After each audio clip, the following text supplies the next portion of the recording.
আতঙ্কের প্রধান কারণ হচ্ছে মব সন্ত্রাস। মব সন্ত্রাস এখানে একজন প্রার্থী, তিনি নিজে একটা দলের চেয়ারম্যান, তারপরে তিনি বিএনপি সমর্থন নিয়েছেন। তার ভিতরে মনে হচ্ছে বিএনপি রাষ্ট্র ক্ষমতা আসলে যতটা না ক্ষমতা প্রয়োগ করবে, তার আগেই সে তা প্রয়োগ করার চেষ্টা করছে। প্রশাসনের উপর চাপ প্রয়োগ করছে, আমাদের নেতাকর্মীদেরকে গ্রেপ্তার করার চেষ্টা করছে এবং নিজেদের অফিস, নিজেদের বাড়ি নিজেরা আগুন দিয়ে আমাদেরকে সেই মামলায় দিচ্ছে এবং একটা পলিটিক্যাল ম্যাসাকার তৈরি করার জন্য এবং নেতাকর্মীদেরকে গ্রেপ্তার করে একটা কারচুপি নির্বাচন করার জন্য, এমনকি তারা ষড়যন্ত্র করছে যে নির্বাচন বানচাল করে দিয়ে পরবর্তীতে এই আসনে নির্বাচন করবে। এ ধরনের ষড়যন্ত্রে তারা লিপ্ত আছে। তো এখানে প্রশাসন, যেহেতু লোকাল প্রশাসন আছে, থানা, পুলিশ, তারা তো জানে কারা অপরাধী বা কারা অপরাধী না, তারা খুব একটা পাত্তা দিচ্ছে না। প্লাস আমরাও জনগণের পক্ষ থেকে তাদের উপরে চাপ অব্যাহত রেখেছি, যদি অন্যায়ভাবে কাউকে গ্রেপ্তার করা হয় তা আমরা তার প্রতিবাদ করব, এর তো কোনো বিকল্প নেই।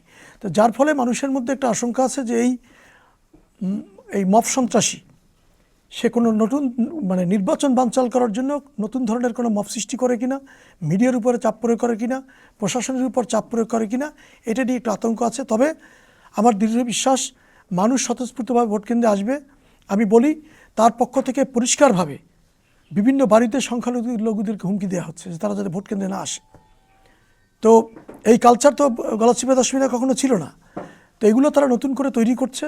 এগুলো তাদের এই যে নতুন বাংলাদেশের রাজনীতি বলে তারা দাবি করে, কিন্তু এটা পুরাতনের চেয়েও পুরাতন রাজনীতি। নির্বাচন আসলে সংখ্যালঘুদেরকে, নারীদেরকে আতঙ্কে ফেলে ভোট কেন্দ্রে আসতে বাধাদান করা, এটি 80-র দশক 70-র দশকের রাজনীতি। এটা 21শ শতাব্দীতে চলে না। এখন সোশ্যাল মিডিয়ায় মানুষ সক্রিয়, ভোটাররা সচেতন, সক্রিয়। তারা, আমার দৃঢ় বিশ্বাস, তারা ভোট কেন্দ্রে আসবে। তবে আশঙ্কা যেটি আছে সেটা হলো সংখ্যালঘুদের, আমি বলছি পরিষ্কারভাবে, ইতিমধ্যে তিনজন সংখ্যালঘু সদস্য, একজন নারী ধর্মীয় সংখ্যালঘু এবং তারা সনাতন ধর্মের সদস্য, একজন সদস্য এবং 2 জন সদস্য, তারা আহত হয়েছেন এবং তার নেতাকর্মীদের দ্বারা। আমরা নাম তথ্য দিতে পারি, আপনারা অনুসন্ধান করে দেখতে পারেন। তো যার ফলে মানুষের ভিতরে আশঙ্কা আছে, কিন্তু মানুষের ভিতরে দীপ্ত শপথও আছে যে এই সকল মব সন্ত্রাসের বিরুদ্ধে তারা রুখে দাঁড়িয়ে তারা ভোট কেন্দ্রের লাইনে দাঁড়িয়ে যাবেন বলে আমরা বিশ্বাস করি। এক্ষেত্রে প্রশাসনের সহযোগিতা কেমন পাচ্ছেন?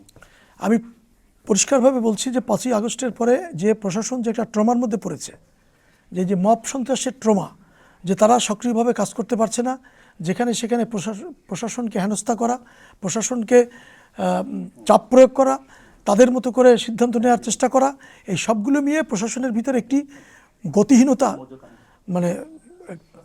গতিহীনতা আছে, স্লো গতিতে কাজ করছেন তারা। এটার জন্য তারা যেটি ব্যবহার করছেন, তারা নিরপেক্ষতার কথা বলছেন।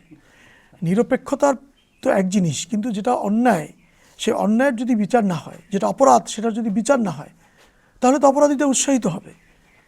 এবং আমি বলবো যে আজকে রাতটা অত্যন্ত গুরুত্বপূর্ণ। গত রাতে বিভিন্ন জায়গায় তাদের দলের ব্যানারে সন্ত্রাস হয়েছে এবং অবৈধ টাকা বিতরণ হয়েছে বিভিন্ন জায়গায়, আপনারা শুনতে পেরেছেন বা শুনতে পারবেন। আমি প্রশাসনকে বলবো যে আপনারা এগুলোর দেখার চেষ্টা করুন।